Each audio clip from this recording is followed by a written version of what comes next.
Hello बच्चों, आज हम लोग स्टार्ट करेंगे सैम्पल पेपर 1 सीबीएसई का। ओके, तो ये सीबीएसई का सैम्पल पेपर 1 है क्लास 12 के लिए। तो इसको हम लोग देखो 1 बाय 1 डिस्कस करते हैं। ओके, जो आपको नहीं समझ में आएगा पहले आप खुद से ट्राई करो क्वेश्चन को। Okay, section A B C D जो भी गिवन है सारे क्वेश्चन एक बार खुद से ट्राई करो। अगर आपको नहीं बनता है तब आप ये सॉल्यूशन फॉलो कर सकते हो। ओके, तो स्टार्ट करते हैं। क्वेश्चन नंबर 1 क्या गिवन है? Which of the following is not the property of an equipotential surface? Equipotential surface की कौन सी प्रॉपर्टी नहीं है, ये फाइंड करना है। चार में से कौन सा प्रॉपर्टी नहीं है? तो फर्स्ट ऑप्शन क्या गिवन है? They do not cross each other. Okay, ये प्रॉपर्टी इक्विपोटेंशियल सरफेस की होती है। ओके, कोई भी जो इक्विपोटेंशियल सरफेस होगा वो एक दूसरे को क्रॉस नहीं करेगी, क्योंकि जब भी दो सरफेस, ये एक सरफेस है और दूसरा एक सरफेस है, दोनों जब क्रॉस कर देगी एक दूसरे को तो क्या होगा? जिस पॉइंट पे क्रॉस करेंगे वहां पे पोटेंशियल की वैल्यू 2 हो जाएगी। जैसे देखो, एक ऐसा है इक्विपोटेंशियल सरफेस का मतलब क्या? एक ऐसा सरफेस जहां पे पोटेंशियल सेम होती है। ओके, सो ये एक सरफेस है और ये एक सरफेस है, दोनों पे पोटेंशियल सेम होनी चाहिए एवरीवेयर, उस पूरे प्लेन पे, पूरे सरफेस पे। तो अगर ये एक दूसरे को इंटरसेक्ट करेगी तो ये जो कॉमन पॉइंट है जहां पे इंटरसेक्ट करेगी, ओके, वहां पे पोटेंशियल का वैल्यू क्या होगा? सोचो, अगर ये 10 वोल्ट का है और ये मान लो 5 वोल्ट की सरफेस है, तो जब यहाँ पे इंटरसेक्ट करेगी तो उस इंटरसेक्ट वाले पॉइंट पे पोटेंशियल की वैल्यू क्या होगी? 10 वोल्ट होगा या 5 वोल्ट होगा? आप उसे गेस नहीं कर सकते हो। ओके, सो कभी भी दो इक्विपोटेंशियल सरफेस एक दूसरे को इंटरसेक्ट नहीं करते हैं और दो इलेक्ट्रिक फील्ड भी एक दूसरे को इंटरसेक्ट नहीं करते हैं, ये भी याद रखना है।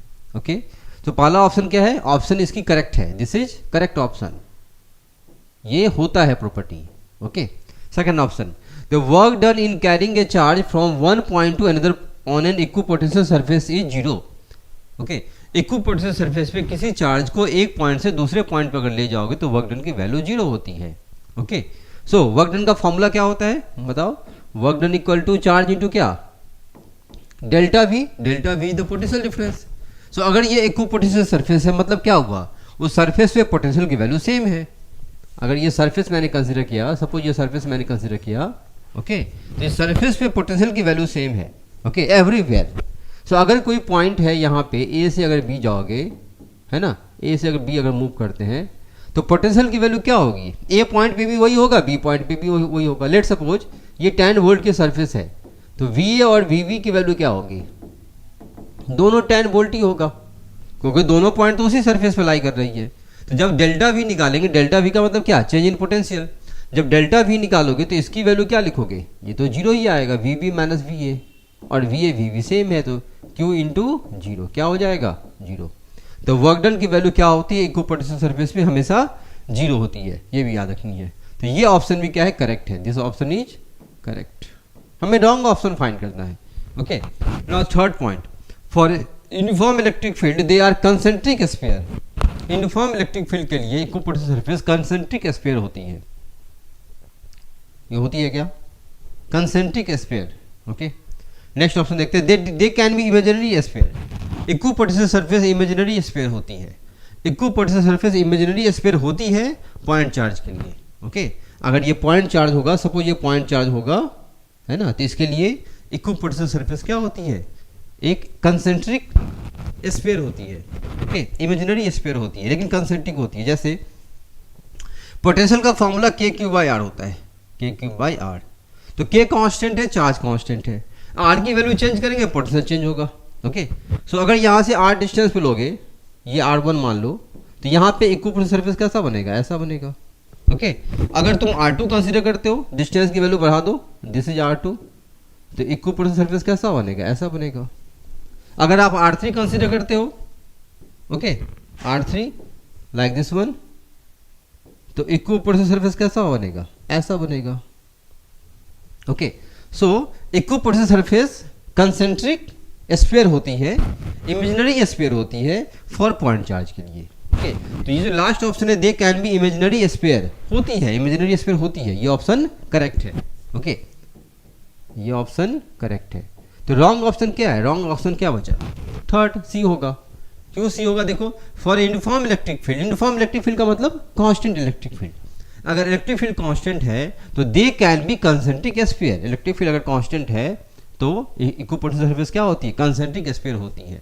सही है क्या? नहीं, ये रॉन्ग है। ओके, सो यूनिफॉर्म इलेक्ट्रिक फील्ड का मतलब क्या हुआ, कांस्टेंट इलेक्ट्रिक फील्ड। तो कांस्टेंट का मतलब क्या होती है, इलेक्ट्रिक फील्ड वेक्टर क्वांटिटी है। इलेक्ट्रिक फील्ड वेक्टर क्वांटिटी है, इसमें मैग्नीट्यूड भी होता है, डायरेक्शन भी होता है। Okay, so let suppose electric field का डायरेक्शन ये है, this is electric field, constant है। कांस्टेंट का मतलब मैग्नीट्यूड भी कांस्टेंट है और डायरेक्शन भी कांस्टेंट है, तो डायरेक्शन सेम रखा। इलेक्ट्रिक फील्ड की डायरेक्शन क्या होती है, इलेक्ट्रिक फील्ड की डायरेक्शन होती है along the decreasing direction of potential. जिस डायरेक्शन में पोटेंशियल घटेगा वही इलेक्ट्रिक फील्ड की डायरेक्शन होती है। तो अगर ये आपका फील्ड की डायरेक्शन है, सपोज मैंने ये कंसीडर किया this is the direction of electric field, तो इलेक्ट्रिक फील्ड का डायरेक्शन क्या होगा, जिस डायरेक्शन में पोटेंशियल घटेगी। मतलब क्या हुआ, मतलब ये हुआ कि अगर ये पॉइंट कंसीडर करेंगे this is A and this is B, A and B. Okay, so A से बी अगर जा रहे हैं तो ए पॉइंट की पोटेंशियल ज़्यादा होगी, बी पॉइंट की पोटेंशियल कम होगी। मैंने क्या बताया, इलेक्ट्रिक फील्ड का डायरेक्शन उधर होती है जिधर पोटेंशियल घटता है। ओके, तो इलेक्ट्रिक फील्ड अगर लेफ्ट से राइट जा रही है तो लेफ्ट से राइट पोटेंशियल क्या होगी, डिक्रीज करेगी। मीन्स ये हुआ कि ए पॉइंट की पोटेंशियल ज़्यादा होगा, बी पॉइंट की पोटेंशियल कम होगी। ओके, सो इक्व पोटेंशियल बोल रहा है, तो इक्व पोटेंशियल का मतलब क्या हुआ, इक्व पोटेंशियल का मतलब पोटेंशियल कांस्टेंट होना चाहिए, इक्वल होना चाहिए। ओके, तो यहाँ तो पोटेंशियल वेरी कर रहा है, यहाँ पोटेंशियल वेरी कर रही है ना, देखो ए पॉइंट पे ज़्यादा है, बी पॉइंट पे कम है, इधर जाएंगे तो पोटेंशियल वेरी करेगा। तो इक्व कहने का मतलब है ए से बी इक्व पोटेंशियल सरफेस नहीं आ सकता है। तो इक्व पोटेंशियल सरफेस इस वाले केस में कैसा होगा, प्लानर बनता है, ऐसा एक प्लेन की तरह बनेगा। मतलब ए पॉइंट पे जो भी प्लेन होगा उस प्लेन पे पोटेंशियल कांस्टेंट होगा, बी पॉइंट पे जो भी प्लेन होगा उस प्लेन पे पोटेंशियल कांस्टेंट होगा। तो equipotential surface constant electric field के लिए प्लानर होता है। ओके, कंसेंट्रिक स्फीयर नहीं होगा, क्योंकि जब कंसेंट्रिक आप लोगे, जैसे आप सर्कल कंसीडर करते हो, कंसेंट्रिक लोगे तो हर एक पॉइंट पे यहाँ से यहाँ इधर जब जाओगे इलेक्ट्रिक फील्ड तो पोटेंशियल तो वेरी करेगा। यहाँ पे डिफरेंट पोटेंशियल, यहाँ डिफरेंट पोटेंशियल, यहाँ डिफरेंट पोटेंशियल, यहाँ डिफरेंट पोटेंशियल। ओके, तो concentric sphere constant electric field के लिए नहीं होता है। Equipotential surface constant electric field के लिए इक्व पोटेंशियल सरफेस कैसा होता है, प्लानर होता है, प्लेन बनता है। Okay, plane. ओके, सो यहाँ पे इसका आंसर क्या होगा, uniform electric field they are concentric sphere. ये रॉन्ग है, दिस इज रॉन्ग ऑप्शन, ये रॉन्ग। तो करेक्ट क्या होना चाहिए, in place of concentric sphere अगर आपका यहाँ पे होता it is a planar, it is a planar, तब ये सही होता है। ओके, क्या होना चाहिए, सरफेस प्लानर होना चाहिए। कांस्टेंट इलेक्ट्रिक फील्ड के लिए इक्व पोटेंशियल सरफेस कैसा होता है, प्लानर होता है। क्लियर है? तो इसमें रॉन्ग ऑप्शन क्या है, रॉन्ग ऑप्शन इसका सी है। Now see the question number 2। An electric dipole place in electric field of intensity 2 × 10 to the power 5, yes, sorry, 5 Newton per coulomb at an angle 30 degree experience a torque equal to 4 Newton meter. The charge on the dipole of dipole length 2 centimeter is.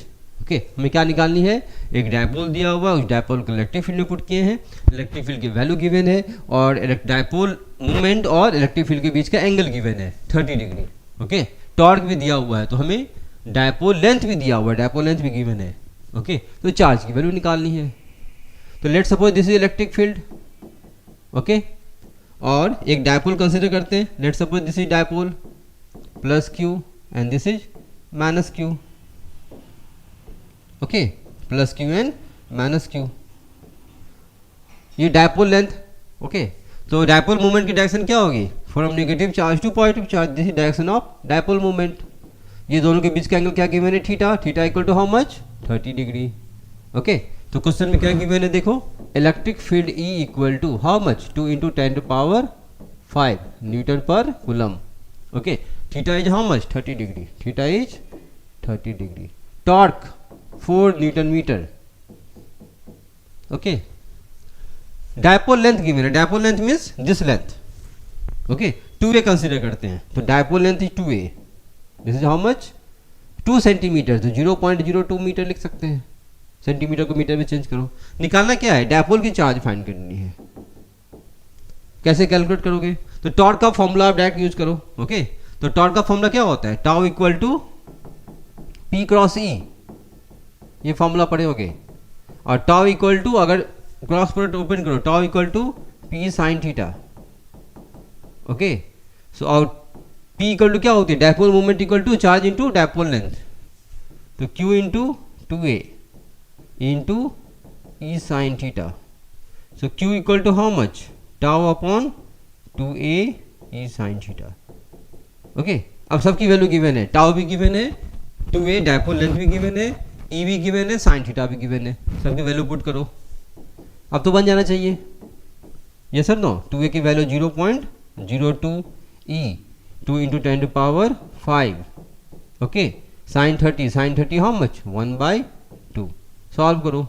Okay, 2 से cancel, 10 power 5। Okay, ये 10 power 5 है यहाँ पे, this value is 10 power 5, 2 into 10 to power 5, 1/2। 2 से 2 cancel. Okay, ये decimal हटाएंगे तो 100 आएगा, 2 से कैंसिल करो 200 आएगा। ओके, तो 2 into 10 to power -3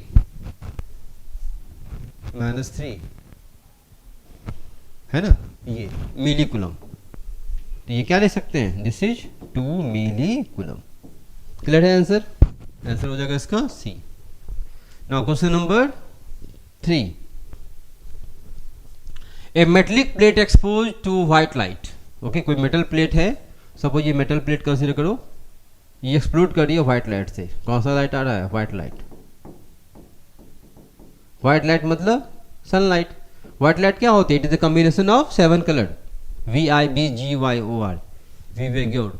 okay, emits electron for which of the following colours. तो इस मेटल सरफेस से इलेक्ट्रॉन इमिट होती है, क्या इमिट होती है, इलेक्ट्रॉन। तो ये कौन सा टॉपिक का क्वेश्चन है, ये फोटो इलेक्ट्रिक का क्वेश्चन है। फोटो इलेक्ट्रिक में क्या होती है, किसी भी मेटल से जब लाइट एक्सप्लोड करती है तो उससे इलेक्ट्रॉन रिलीज होती है। Okay, the stopping potential will be maximum.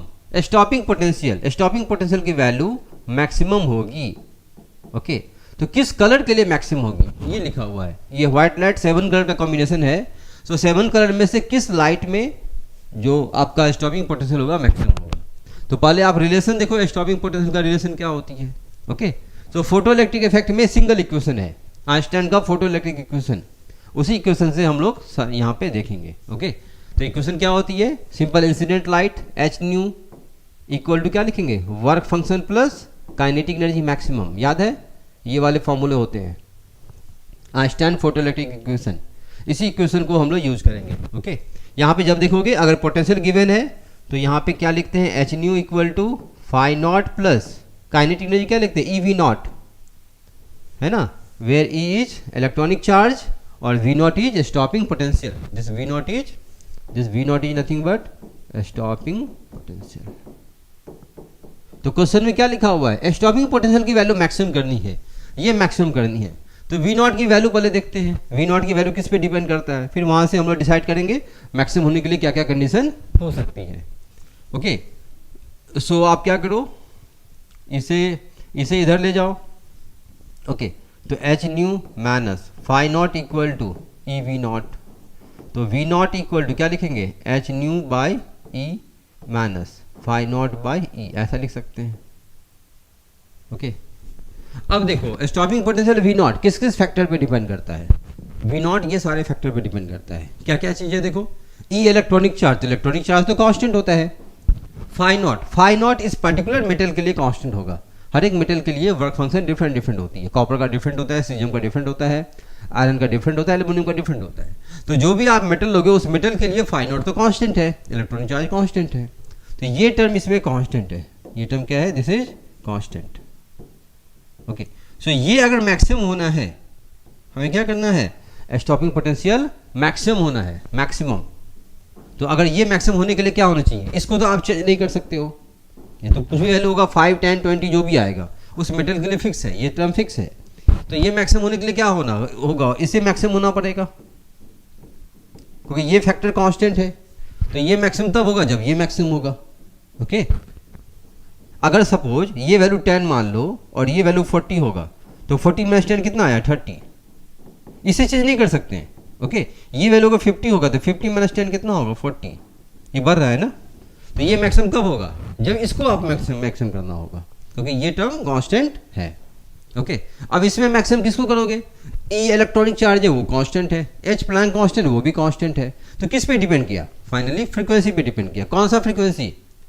जो लाइट इंसिडेंट हो रही है उसकी फ्रीक्वेंसी, जो लाइट इंसिडेंट हो रही है उसकी फ्रीक्वेंसी। तो इंसिडेंट लाइट में, इंसिडेंट वाइट लाइट में जिस कलर की फ्रीक्वेंसी ज़्यादा होगी, जिस कलर की फ्रीक्वेंसी ज़्यादा होगी उसी कलर के लिए स्टॉकिंग पोटेंशियल मैक्सिमम आएगा। ओके, सो 7 कलर जो होती है VIBGYOR, उसमें किस कलर की फ्रीक्वेंसी ज़्यादा होती है? आप पढ़े होंगे इलेक्ट्रोमैग्नेटिक इंडक्शन में, सॉरी EMI में, और यहाँ पे भी इलेक्ट्रोमैग्नेटिक वेव में पढ़े होंगे। अगर वायलेट से रेड की ओर जाता है तो फ्रीक्वेंसी क्या होती है? डिक्रीज करती है। ओके, क्या होती है फ्रीक्वेंसी? याद रखनी है ये वाली पार्ट। फ्रीक्वेंसी क्या होती है? डिक्रीज करती है। और वेवलेंथ क्या होती है? इंक्रीज करती है। रेड कलर का मैक्सिमम वेवलेंथ होता है, मिनिमम फ्रीक्वेंसी होती है। वायलेट कलर की मैक्सिमम फ्रीक्वेंसी होती है, मिनिमम वेवलेंथ होता है। मेरी रिक्वायरमेंट क्या है? मैक्सिमम होने के लिए फ्रीक्वेंसी मैक्सिमम होना चाहिए। तो किस कलर का फ्रीक्वेंसी मैक्सिमम होगा? वायलेट कलर की फ्रीक्वेंसी मैक्सिमम होगी। Okay, so it have maximum frequency. Okay, so V0 should be maximum when this should be maximum. Okay, so maximum frequency किसकी होती है? Violet colour, violet colour. So maximum stopping potential किसका होगा? Violet colour का। तो answer क्या हो जाएगा इसका? डी। आया समझ में? Now see the question number 4. When alpha particles are sent through the thin gold foil, most of them go straight through the foil because, okay, alpha particle जब गोल्ड फॉयल पे throw करते हैं तो most of the alpha particle क्या होती है? Gold foil को पास कर जाती है। ओके, क्यों पास करती है? इसका रदरफोर्ड एक्सपेरिमेंट है। ओके, और जो अल्फा पार्टिकल न्यूक्लियस के अराउंड जाती है वो अल्फा पार्टिकल 180 डिग्री से रिबॉन्ड कर जाती है। ओके, ये रदरफोर्ड का एक्सपेरिमेंट है। इसका रीजन क्या होती है? इसका रीजन ये उन्होंने बताया था कि most of the alpha particle जो न्यूक्लियस होती है, अगर ये न्यूक्लियस कंसीडर करेंगे तो न्यूक्लियस में मैक्सिमम एटम कहाँ पे होते हैं? ये एटम अगर कंसीडर करेंगे तो एटम में मैक्सिमम मास कहाँ पे होता है? इसके न्यूक्लियस पे। इसके न्यूक्लियस पे प्रोटॉन और न्यूट्रॉन होते हैं और इलेक्ट्रॉन इसके आउटरमोस्ट ऑर्बिट में रिवॉल्व करते हैं। तो जब भी अल्फा पार्टिकल जाएगा, alpha particle means positively charge particle. Okay, तो ये जब अल्फा पार्टिकल जाएगी तो जो अल्फा पार्टिकल इसके न्यूक्लियस के अराउंड जाएगा, अराउंड द न्यूक्लियस, वो तो रिबॉन्ड कर जाएगा। वो यहाँ से जाएगी फिर यहाँ से रिबॉन्ड कर जाएगी। ओके, लेकिन जो अल्फा पार्टिकल इधर की ओर जाएगी वो डायरेक्टली पास कर जाती है। ऐसे इधर की ओर जाएगी, डायरेक्टली पास कर जाती है। क्यों पास कर जाती है? क्योंकि ये एम्प्टी होता है, इलेक्ट्रॉन और न्यूक्लियस के बीच में गैपिंग होती है। ओके, ये वाला पोर्शन क्या होती है? एम्प्टी होती है, खाली होती है। ओके, इसलिए most of the alpha particle directly pass कर जाते हैं। जो अल्फा पार्टिकल न्यूक्लियस के अलॉन्ग मूव करती है वो अल्फा पार्टिकल 180 डिग्री से रिबॉन्ड कर जाता है। ओके, और जो अल्फा पार्टिकल न्यूक्लियस से जितना दूर होती है उसमें डेविएशन बहुत कम होती है, वो डायरेक्टली पास कर जाती है। ओके, सो ये अल्फा पार्टिकल का ये रदरफोर्ड का एक्सपेरिमेंट है, उसके बेसिस पे कंक्लूजन है ये। तो रीजन क्या बताएंगे? Alpha particle are positively charge. ये तो होती है, ऑप्शन करेक्ट है, लेकिन this is not a correct answer for this question. The mass of an alpha particle is more than the mass of an electron. ये भी ऑप्शन करेक्ट है, लेकिन ये इसका करेक्ट ऑप्शन नहीं है। इस क्वेश्चन के according this is not a correct answer. Okay, option सही है लेकिन करेक्ट आंसर नहीं है, रीजन करेक्ट नहीं है। Most of the part of an atom, ये empty space, yes this is the correct answer. Most of the part of atom क्या होती है? एम्प्टी होती है। That's why most of the alpha particle are directly passes through atom. Okay, alpha particle have with high velocity, सही है, लेकिन ज़्यादा option इसमें करेक्ट क्या है? सी। सी इसका करेक्ट रीजन है, करेक्ट आंसर है। Okay, now see the question number 5. An electron is moving along positive x-axis. Okay, in a magnetic field which is parallel to the positive y-axis. In what direction will the magnetic force be acting on the electron? किस direction में magnetic force लगेगा? तो क्या दिया हुआ पहले देखते हैं। इलेक्ट्रॉन है, ये पॉजिटिव एक्स एक्सिस में जा रही है। ओके, तो this is plus x axis, this is y axis. Electron है पॉजिटिव एक्स एक्सिस में, मतलब ये इलेक्ट्रॉन कंसीडर करो, ये इधर जा रही है। ओके, इलेक्ट्रॉन पे निगेटिवली चार्ज होता है, याद रखना है। Okay, and the magnetic field along positive y axis, तो मैग्नेटिक फील्ड इस डायरेक्शन में है। ये किसका डायरेक्शन है? दिस इज मैग्नेटिक फील्ड के डायरेक्शन, पॉजिटिव वाई एक्सिस में। ओके, तो किस डायरेक्शन में मैग्नेटिक फोर्स लगेगी? तो मैग्नेटिक फोर्स का फॉर्मूला देखो, मैग्नेटिक फोर्स का फॉर्मूला क्या होता है? F इक्वल टू क्या होता है बताओ? Q V cross B। ये मैग्नेटिक फोर्स का फॉर्मूला होता है। ओके, इसके अकॉर्डिंग फाइंड करते हैं। ये चार फोर्स का डायरेक्शन वही होगा जिधर V क्रॉस B का डायरेक्शन होगा, इफ चार्ज इज पॉजिटिव। याद रखना है, मैं क्या बताया? फोर्स का direction same as V cross B के डायरेक्शन होगी अगर ये चार्ज पॉजिटिव है, अगर ये चार्ज पॉजिटिव है। तो direction of force is same as direction of V cross B। If charge is negative, तो direction of force is opposite to the V cross B। आया समझ में? मैंने क्या बताया? फोर्स का डायरेक्शन V क्रॉस B होगा, कब होगा? अगर चार्ज मेरा पॉजिटिव है। फोर्स का डायरेक्शन V क्रॉस B के अपोजिट होगा अगर चार्ज मेरी नेगेटिव है। तो यहाँ पे चार्ज इलेक्ट्रॉन दिया हुआ है, electron is the negatively charge. Okay, तो जो भी फोर्स रहेगा ये Q क्रॉस V या V क्रॉस B की जो वैल्यू आएगी, V क्रॉस B का जो भी डायरेक्शन होगा उसके उल्टे डायरेक्शन में फोर्स लगेगी। ओके, तो पहले हम लोग देखते हैं V cross B। Positive charge मान के इसकी वैल्यू निकालो, F equal to Q V cross B। तो चार्ज अगर पॉजिटिव एक्स एक्सिस में जाएगी तो वेलोसिटी का डायरेक्शन क्या होगा? मूविंग लिखा हुआ है। चार्ज अगर पॉजिटिव एक्स एक्सिस में जाएगी तो वेलोसिटी के डायरेक्शन क्या होगी? Along positive x axis. तो इस वेलोसिटी को हम लोग वी आई कैप लिख सकते हैं। V i cap positive x axis की ओर क्या लेते हैं? आई कैप लेते हैं। क्रॉस मैग्नेटिक फील्ड लिखा हुआ है वाई डायरेक्शन में, पॉजिटिव वाई डायरेक्शन में। तो मैग्नेटिक फील्ड को बी को क्या लिख सकते हैं? बी जे ट्रैप लिख सकते हैं। ओके, तो F magnetic force equal to क्या लिखेंगे? Q V B. I cross J क्या होगा? I cross J is how much? K. I cross J क्या हो जाएगी? K. Okay, so magnetic force का डायरेक्शन के डायरेक्शन में होगा। के का मतलब पॉजिटिव के आया, पॉजिटिव के का मतलब plus z axis. Okay, plus z axis. लेकिन चार्ज मेरा निगेटिव है, बट चार्ज ही निगेटिव, तो F is how much? Q क्या है? निगेटिव, माइनस ई। ओके, तो माइनस ई इंटू क्या लिखेंगे? वी बी इंटू माइनस के कैप। ओके, तो मैग्नेटिक फोर्स का डायरेक्शन क्या होगा? ई वी बी, इसकी मैग्नीट्यूड ले लो, इंटू सॉरी प्लस था है ना, प्लस इंटू माइनस क्या हो जाएगी? This is plus into minus, minus के कैप। तो माइनस के कैप का मतलब क्या हुआ? Negative z axis. Okay, so क्या लिखेंगे? Along minus z axis. Okay, so along negative z axis. Clear है? आया समझ में? Question number 7, the relative magnetic permeability of a substance x is slightly less than unity. Relative permeability mu r जो है x के लिए, यहाँ पे दो सब्सटेंस है एक्स एंड वाई। ओके, तो एक्स के लिए म्यू आर की वैल्यू स्लाइटली मोर देन 1 है। Okay, and that of the substance y slightly more than, okay, slightly less than 1। तो एक्स के लिए लेस देन 1 गिवन है, सॉरी एक्स के लिए गिवन है लेस देन 1 और वाई के लिए म्यू आर की value slightly more than 1। Clear है? वाई के लिए relative permeability value slightly more than 1। तो सब्सटेंस को आइडेंटिफाई करता है, कौन सा सब्सटेंस होगा? तो याद रखनी है, डायमैग्नेटिक जो सब्सटेंस होती है उसकी रिलेटिव परमिएबिलिटी क्या होती है? 1 से कम होती है। याद रखने वाली बात है, इसे आपको याद रखना है। थ्योरेटिकल कंसेप्ट है, ये पॉइंट आपको याद रखनी है। सो म्यू आर की वैल्यू 1 से कम होती है ना, तो एक्स हो जाएगा। रिलेटिव परमिएबिलिटी क्या होती है? डायमैग्नेटिक सब्सटेंस की 1 से कम होती है और पैरामैग्नेटिक सब्सटेंस की 1 से ज़्यादा होती है। ओके, सो ये हमें याद रखना है। इसका आंसर क्या हो जाएगा? डी। डी इसका करेक्ट आंसर होगा। थ्योरेटिकल पार्ट है, इसे याद रखना है। Question number 7, an ammeter of resistance 0.81 ohm reads up to 1 ampere. कोई एमीटर है 1 एम्पियर रीड करती है और उसकी रेजिस्टेंस कितनी है? 0.81। The value of the required shunt to increase the range 10 ampere. तो उस एमीटर का रेंज अगर 10 एम्पियर करेंगे तो उसके लिए कितनी शंट रेजिस्टेंस की रिक्वायरमेंट है? ये क्वेश्चन है। ओके, सो एमीटर पहले कितना रीड करता है? 1 एम्पियर। तो एमीटर बेसिकली कैसे बनती है? एमीटर बनती है, गैल्वेनोमीटर को क्या करते हैं हम लोग? गैल्वेनोमीटर पैरेलल में एक शंट लगा देते हैं तो वो एमीटर बन जाता है।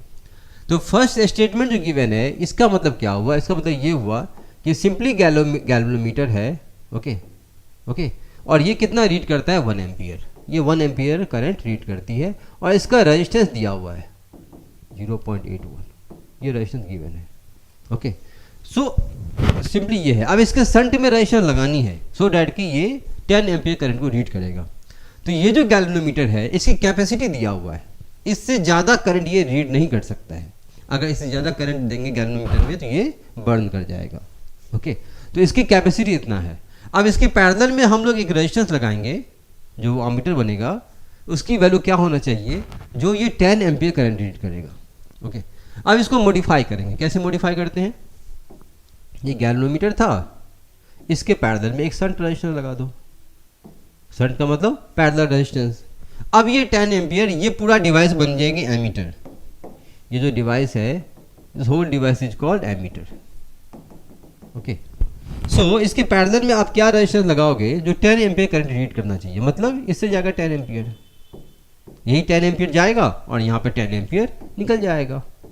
तब ये जो डिवाइस है ये 10 एम्पियर करंट रीड करेगी, इसका मतलब हुआ। अब यहाँ पे देखो, ये जो गैल्वेनोमीटर था इसकी कैपेसिटी कितनी थी 1 एम्पियर की। तो तुम यहाँ पे 10 एम्पियर दो या 20 एम्पियर दो या 30 एम्पियर दो, गैल्वेनोमीटर में हमेशा 1 एम्पियर ही करंट जाएगा, इससे ज़्यादा करंट इसमें फ्लो नहीं कर सकती है। अगर फ्लो जाएगी करंट तो गैल्वेनोमीटर बर्न कर जाएगा, ओके। तो गैल्वेनोमीटर की कैपेसिटी है 1 एम्पियर की, तो जितना भी आप यहाँ पे करंट दो इसमें जाएगा 1 एम्पियर ही, इससे ज़्यादा करंट इसमें नहीं जाएगी, फिक्स्ड है, ओके। इसमें ऑलवेज कितनी करंट जाएगी, इसमें करंट जाएगी 1 एम्पियर, क्योंकि इसकी रीडिंग ही 1 एम्पियर है, इससे ज़्यादा करंट ये सस्टेन नहीं कर सकता है। तो अगर आप ज़्यादा करंट दोगे तो क्या होगा, 1 एम्पियर इसमें जाएगी और रेस्ट करंट, रिमेनिंग करंट किधर चला जाएगा, शंट के थ्रू चला जाएगा, ओके। तो 10 एम्पियर में से 1 इधर गया, इधर कितना चला जाएगा 9 एम्पियर।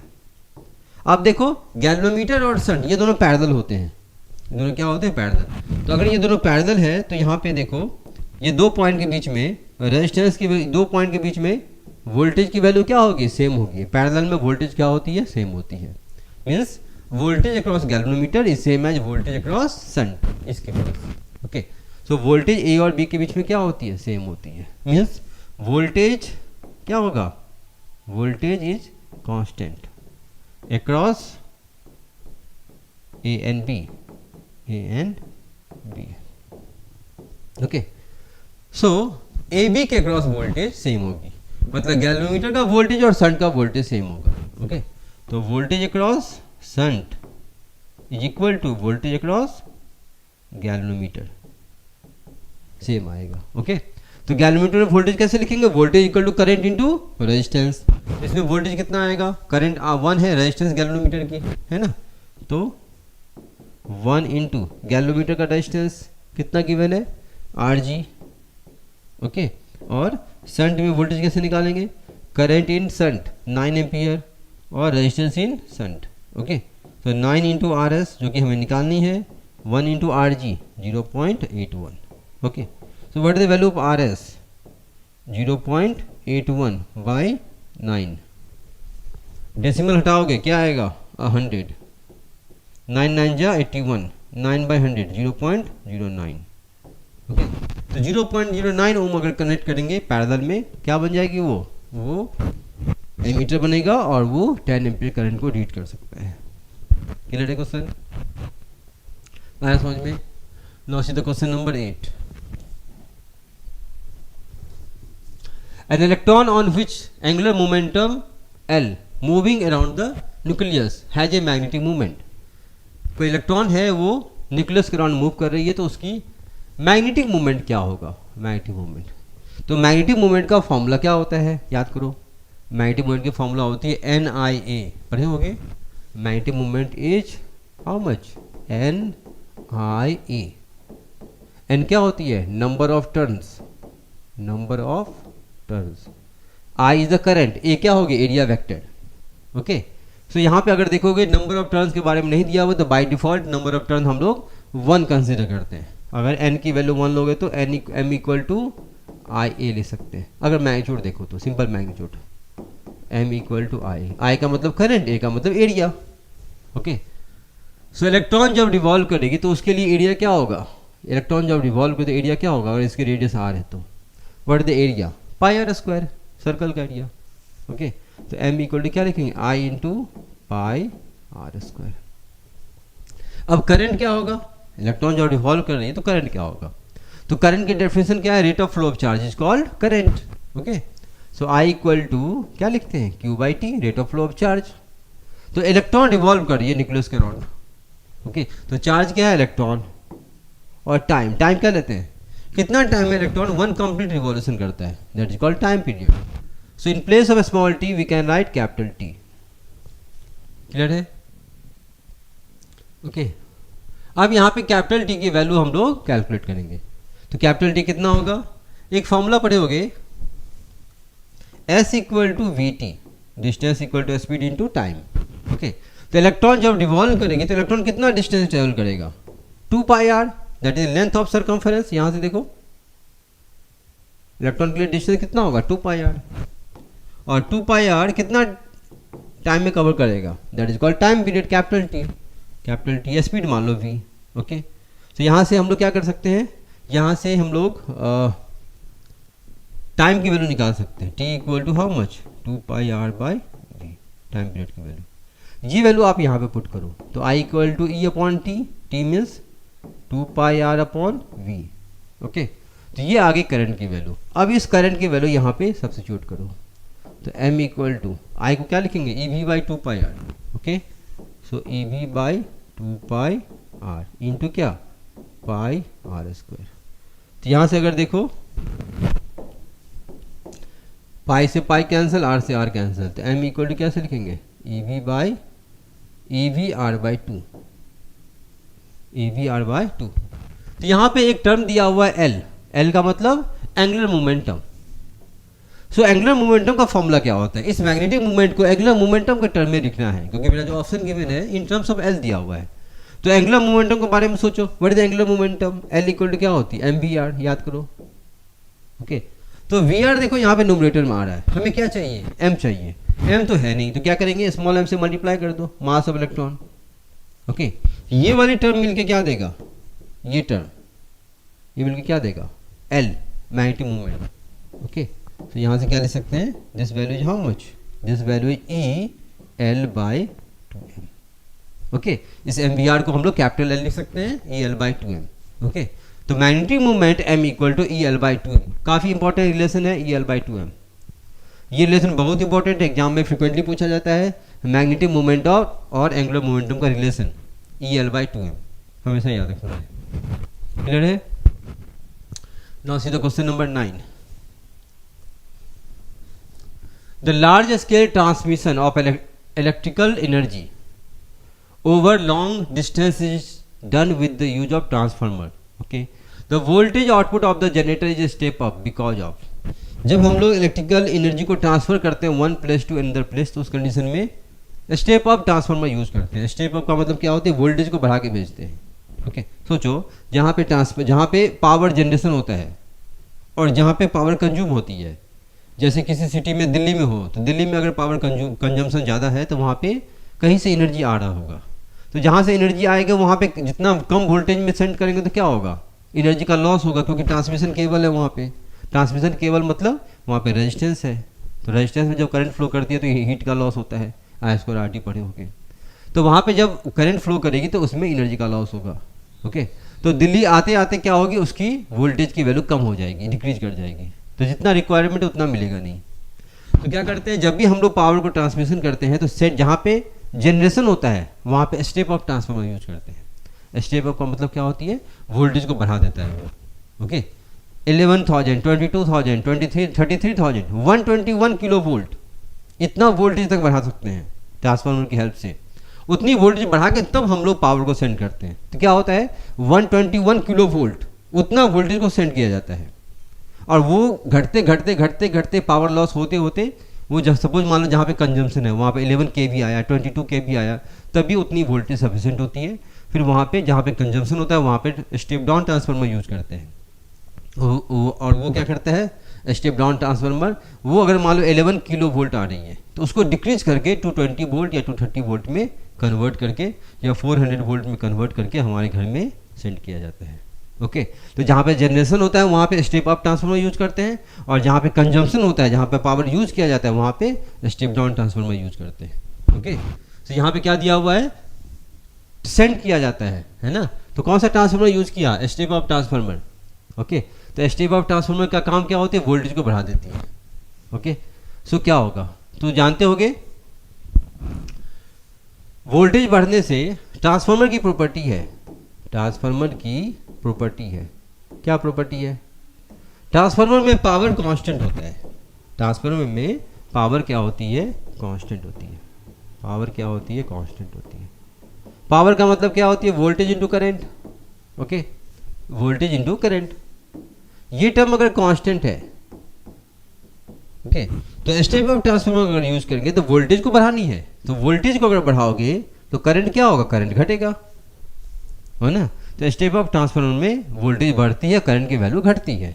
तो पहला तो ऑप्शन है रिडक्शन ऑफ करंट, ये तो सही है।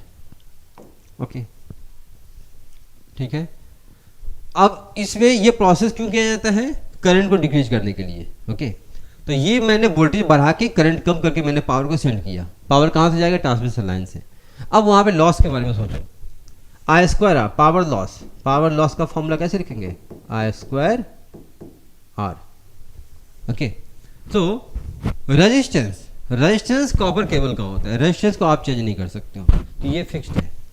तो पावर लॉस क्या होना चाहिए, पावर लॉस हम लोग कम करेंगे, ज़्यादा लॉस नहीं करेंगे। अगर ज़्यादा लॉस करेंगे तो एनर्जी का ज़्यादा लॉस होगा। तो हमारी रिक्वायरमेंट क्या है, हमारी रिक्वायरमेंट होती है कि पावर लॉस कम होनी चाहिए।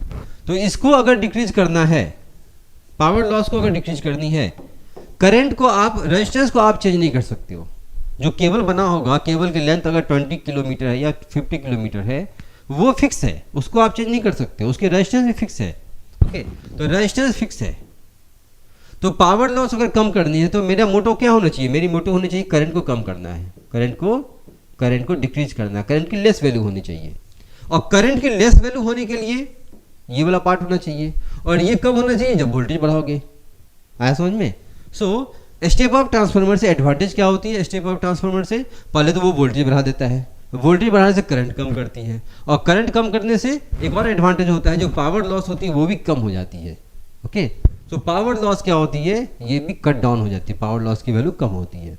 ओके ये स्टेप अप ट्रांसफार्मर का यूज है, इसीलिए ये भी ऑप्शन करेक्ट है। तो कौन सा ज़्यादा बेटर है, a and c, last option में दोनों दिया हुआ है।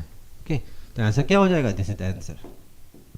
याद रहेगा, ये कंसेप्चुअल क्वेश्चन है, रिलेट करके याद रखोगे। जब भी आपको फिजिक्स में क्वेश्चन आएंगे, एमसीक्यू टाइप के क्वेश्चन, तो उसमें याद नहीं करना है आपको, उसको जो आपका क्वेश्चन दिया हुआ है, जो ऑप्शन दिया हुआ है, उसको आपने जो पढ़ा है, उसके जो कंसेप्ट है, उसके बेसिस से को रिलेट करो एक दूसरे को।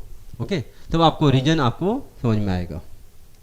Question number 10, the diagram below shows the electric field and magnetic field component of an electromagnetic wave at a certain time। Electromagnetic wave में इलेक्ट्रिक फील्ड और मैग्नेटिक फील्ड का ये डायग्राम दिया हुआ है। The direction of the propagation of electromagnetic wave, electromagnetic wave की direction किधर होगी, perpendicular to the E and B out of the plane, perpendicular to the E and B into the plane, और दूसरा दो option दिया हुआ है, क्या होगा। सो इलेक्ट्रोमैग्नेटिक वेव में क्या होती है, इलेक्ट्रिक फील्ड, मैग्नेटिक फील्ड और direction of propagation of wave दोनों क्या होती हैं, ऑल थ्री एक दूसरे के परपेंडिकुलर होते हैं। ओके सो अगर ये एक्स डायरेक्शन में कंसीडर करोगे और ये अगर वाई डायरेक्शन में कंसीडर करेंगे, माइनस वाई डायरेक्शन, डाउनवर्ड है तो माइनस वाई डायरेक्शन मैंने कंसीडर किया।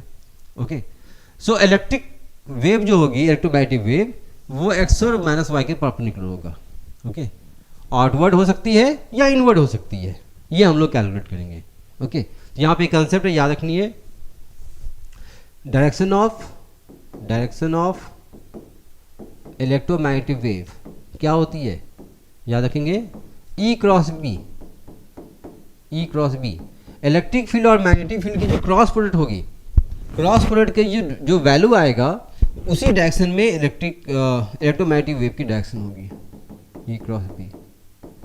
ओके ई क्रॉस बी का जो वैल्यू होती है, इसकी जो डायरेक्शन होगी वही डायरेक्शन इलेक्ट्रोमैग्नेटिक वेव का होगा। ओके तो ई क्रॉस बी का डायरेक्शन हम लोग देखते हैं। ओके तो इलेक्ट्रिक फील्ड की डायरेक्शन क्या है, माइनस वाई एक्सिस, तो इसे वेक्टर फॉर्म में लिखो, कैसे लिखेंगे, ई डाउनवर्ड है तो माइनस जे के आप लिख सकते हैं, क्रॉस। मैग्नेटिक फील्ड की direction x axis plus x axis, तो क्या लिखेंगे, आई कैप, तो बी इंटू आई कैप। ओके, सो ई है ना, माइनस ई माइनस बाहर कर दो। ओके, अब यहाँ से बताओ जे क्रॉस आई कितना होगा, what is the J cross I, what is the value of J cross I, J cross I cross J कितनी होती है, आई क्रॉस जे के होता है, तो जे क्रॉस आई कितना होगा माइनस के, तो माइनस से यहाँ से ये माइनस के हो जाएगा, माइनस इंटू माइनस प्लस कितना हो जाएगा E V minus into minus plus E V के कैप। ओके, के कैप का मतलब प्लस के कैप है, प्लस के कैप का मतलब plus z axis, plus z axis means outward to the plane, minus z axis means inward to the plane. Okay, तो के कैप के मीन्स क्या हो जाएगा, डायरेक्शन क्या होगी, प्लेन के outward. Okay, so electromagnetic wave की डायरेक्शन प्लेन के perpendicular outward to the plane, out of the plane, तो perpendicular to E and B and out of the plane. देखो पहला ये ऑप्शन आ रहा है, out of the plane. Okay, तो ये आंसर हो जाएगा इसका, क्लियर है।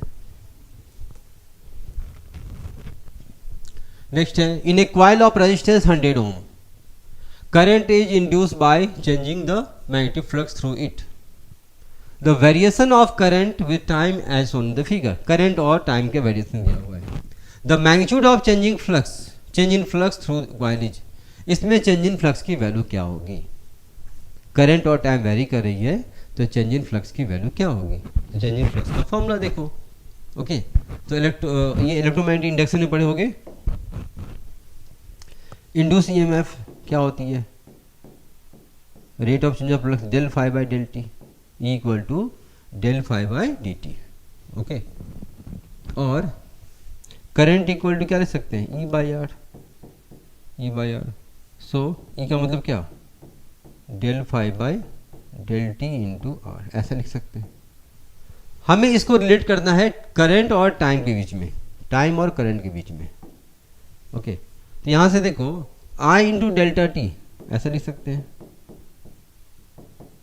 डेल फाई बाई आर लिख सकते हैं। ओके, अगर इसको इंटीग्रेट कर दोगे, अगर इसको इंटीग्रेट कर दो दोनों साइड, तो ये वाला टर्म क्या देगा, इंटीग्रेशन क्या देती है, इंटीग्रेशन एरिया देती है, इंटीग्रेशन क्या देती है, एरिया। इसका मतलब हो गया एरिया, किसका एरिया, करंट वर्सेस टाइम। तो इसका जो एरिया आएगा, ये एरिया की वैल्यू क्या होगी, इस एरिया की वैल्यू ये हो जाएगी। ओके, क्या लिख सकते हैं, area under IT graph, current time graph, क्या होगा, del phi by r, change in flux by r, इसका मतलब हुआ। ओके, निकालना क्या है हमें, चेंज इन फ्लक्स फाइंड करनी है, change in flux, change in flux मतलब डेल फाई, तो डेल फाई कैसे लिखेंगे, del phi equal to r into area लिख सकते हैं, सिंपल एरिया। ओके, अब इसकी एरिया निकालो, इसका एरिया कितना होगा, ट्रायंगल है, ट्रायंगल का एरिया कितना, half into base into height. Okay, base क्या लेंगे 0.5, हाइट कितना लेंगे 10, 0.5 इंटू 10। ओके, 0.5, 10/2, 10/2 5, 2.5। ओके, सो रेजिस्टेंस का वैल्यू क्या दिया हुआ है क्वेश्चन में, रेजिस्टेंस 100 दिया हुआ है। ओके, 100 इंटू 2.5, डेसिमल से ये कैंसिल, कितना हुआ 250। ओके, 250 क्या weber, 250 weber. Okay, so 250 D answer, D इसका करेक्ट आंसर है। आया समझ में। The energy of an electron is nth orbit of hydrogen atom is given by this one. Okay, the negative sign of energy indicated, negative sign का मतलब क्या होती है, अगर टोटल एनर्जी नेगेटिव है, इसका मतलब ये होता है कि वो जो एटम है वो बॉन्डेड है ना, उस न्यूक्लियस के साथ वो बॉन्डेड है। अगर हमारी टोटल एनर्जी है, जैसे हम लोग अर्थ पे हैं, तो हम लोग अर्थ के साथ बॉन्डेड हैं, अर्थ को हम लोग छोड़ के नहीं जा सकते। अगर हम ऊपर जाएंगे तो अर्थ हमें खींच लेगी नीचे की ओर। ओके, सो जितने भी हम लोग हैं अर्थ पे, जितने भी पर्सन हैं, वो सारे अर्थ के साथ बॉन्डेड हैं। अर्थ को छोड़ने के लिए हमारे पास उतनी एनर्जी होनी चाहिए, उतना एनर्जी हमारे पास है ही नहीं, है ना। तो हम लोग ऑलवेज अर्थ के साथ बॉन्डेड है, तो हमारी टोटल एनर्जी क्या है, हमारी टोटल एनर्जी निगेटिव होगी। तो कोई सिस्टम और किसी के साथ बॉन्डेड है तो याद रखनी है उसकी टोटल एनर्जी हमेशा निगेटिव होती है। ओके, तो इलेक्ट्रॉन की टोटल एनर्जी नेगेटिव है, इसका मतलब ये हुआ कि इलेक्ट्रॉन जो है न्यूक्लियस के साथ हमेशा बॉन्डेड है, इलेक्ट्रॉन न्यूक्लियस को छोड़ के नहीं जा सकता है। ओके, सो नेगेटिव साइन का मतलब ये होती है electron is free to move, नहीं, इलेक्ट्रॉन फ्री टू मूव नहीं हो सकती है। इलेक्ट्रॉन फ्री टू मूव तब होगा जब उसके पास जितना एनर्जी बॉन्डेड है उतना एनर्जी दे दोगे, तब वो फ्री टू मूव हो जाएगी, मतलब एस्केप कर जाएगी। Okay, electron is bonded to the nucleus, ये करेक्ट ऑप्शन है। Okay, kinetic energy of electron is equal to potential energy, नहीं, एटम इज रेडिएटिंग एनर्जी, नहीं। ओके, तो टोटल एनर्जी का मतलब ये होता है, टोटल एनर्जी अगर निगेटिव है तो याद रखनी है वो हमेशा उसके साथ सिस्टम के साथ बॉन्डेड होता है। ओके, ये आपका टोटल पोटेंशियल एनर्जी का कंसेप्ट, टोटल एनर्जी का ये कंसेप्ट है। ओके, याद रखनी है ये। 14, ओके, 14 आपका एसएसआर रीजन क्वेश्चन है, इसको हम लोग देखते हैं। ओके,